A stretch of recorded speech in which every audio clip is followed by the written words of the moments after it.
नमस्कार साथियों, मैं रविंदर अलूर पाठशाला में आपका स्वागत है। देखिए, वनपाल वनरक्षक के लिए जो हमने फ्री टेस्ट सीरीज चला रखी है, उसमें राजस्थान की ज्योग्राफी हमने कंटिन्यू चला रखी है। तो इसमें क्या है कि आज हम टॉपिक आगे पढ़ने वाले हैं और इससे पहले हमने राजस्थान की 2011 की जनगणना यानी कि 2011 की जनगणना के बारे में हम पढ़ रहे थे और आज उसका लास्ट टॉपिक है, यानी कि आज जो है जनगणना को कंप्लीट कर लिया जाएगा। देखो, उससे पहले हमने राजस्थान की जनसंख्या यानी कि जनसंख्या के बारे में हमने पढ़ लिया है। हमने जनसंख्या वृद्धि दर भी हमने पढ़ ली है। जनसंख्या घनत्व जो है वह भी हमने पढ़ लिया है और लिंगानुपात भी हमने पढ़ लिया है। लेकिन आज की वीडियो में हम जो पढ़ने वाले हैं वह पढ़ने वाले हैं साक्षरता। क्या? साक्षरता दर। अब देखो, साक्षरता एक तो हम पढ़ेंगे भारत के संदर्भ में। अब देखो, एक तो पढ़ेंगे भारत के संदर्भ में। हम बता देते हैं भारत की जो साक्षरता दर है वह 74.04% है। और राजस्थान की अगर हम बात करें तो राजस्थान की है 66.11%।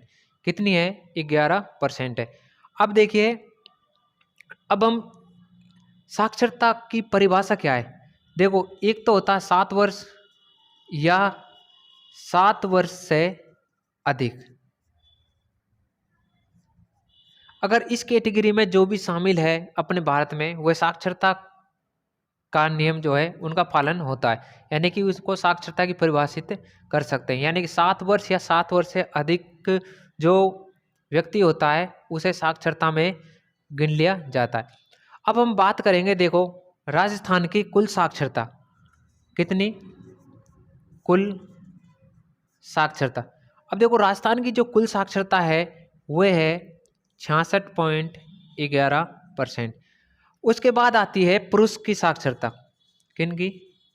पुरुष साक्षरता। और इधर हम लिख लेते हैं महिला साक्षरता। अब देखो, कुल साक्षरता में कितना परसेंट पुरुष है राजस्थान के अंदर, यानी कि पुरुषों की साक्षरता है वह है 79.20% और महिला की है 52.10%। क्या है? साक्षरता है। अब इधर हम देखेंगे कि सर्वाधिक, क्या? सर्वाधिक साक्षरता। अब देखो, सर्वाधिक साक्षरता है कहाँ की। तो सर्वाधिक साक्षरता की अगर बात करें, पहले नंबर पर जिला आता है, वह आता है कोटा। सेकंड नंबर पर आता है जयपुर और थर्ड नंबर पर आता है झुंझुनू। क्या आता है? झुंझुनू। तो देखो, कुल साक्षरता में से जो सर्वाधिक साक्षरता है अपनी राजस्थान की, वह निवास करती है कोटा, जयपुर और झुंझुनू। अब देखो, जो मैंने तीनों ये बताए हैं डिस्ट्रिक्ट, यही महिलाओं का क्रम है, यानी कि सर्वाधिक महिला साक्षरता और दूसरा सर्वाधिक साक्षरता जिला महिला का कौन सा? जयपुर। और तीसरा सर्वाधिक महिला साक्षरता वाला जिला है झुंझुनू। तो इन तीनों को हम ऐसे के ऐसे किधर लिख देंगे? महिला की साइड लिख देंगे, यानी कि कोटा, जयपुर, झुंझुनू। तो देखो, ये हो गए आपके 3 जिला जो क्रम से, यानी कि सर्वाधिक महिला साक्षरता पहले नंबर, दूसरे और तीसरे नंबर पर। अब अब पुरुष साक्षरता की बात आती है, यानी कि सर्वाधिक पुरुष साक्षरता कहाँ निवास करती है। देखो, कोटा, जयपुर, झुंझुनू। अब ये जो झुंझुनू है इसको हम पहले ही लिख लेते हैं। कहाँ पर? यहाँ पर देखो, झुंझुनू। और उसके बाद इस क्रम को हम ऐसे लिख देंगे 1 और 2, यानी कि झुंझुनू, कोटा, जयपुर, कोटा, जयपुर।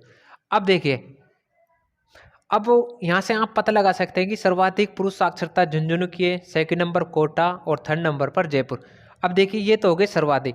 अब न्यूनतम की अगर हम बात करें, न्यूनतम साक्षरता, तो न्यूनतम जो साक्षरता है राजस्थान में वह कहाँ की है? वह है जालोर के अंदर। कहाँ पर है? जालोर के अंदर। और सेकंड नंबर पर है सिरोही। अब देखो, ये जालोर और सिरोही, तो इसी प्रकार न्यूनतम महिला साक्षरता कहाँ की है? तो ये भी जालोर और सिरोही। इन दोनों डिस्ट्रिक्ट को हम यहाँ पर लिख देंगे, जालोर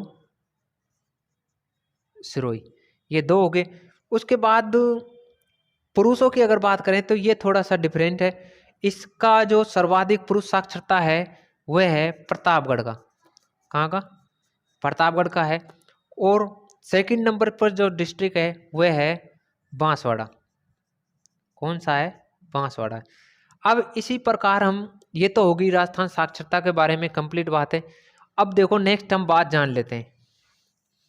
अब एक तो होता है देखो एससी, और इधर लिख लेते हैं हम एसटी। अब देखो एससी जो है सर्वाधिक निवास करती है वह कहाँ पर है? तो वह करती है जयपुर के अंदर।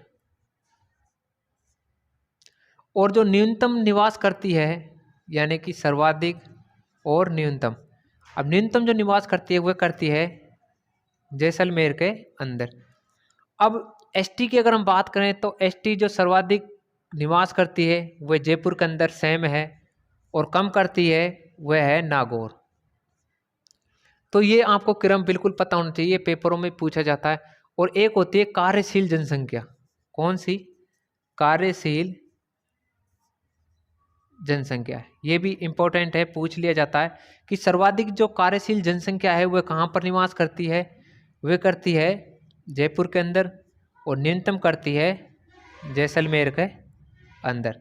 तो इस प्रकार से आप क्रम को याद रख सकते हैं।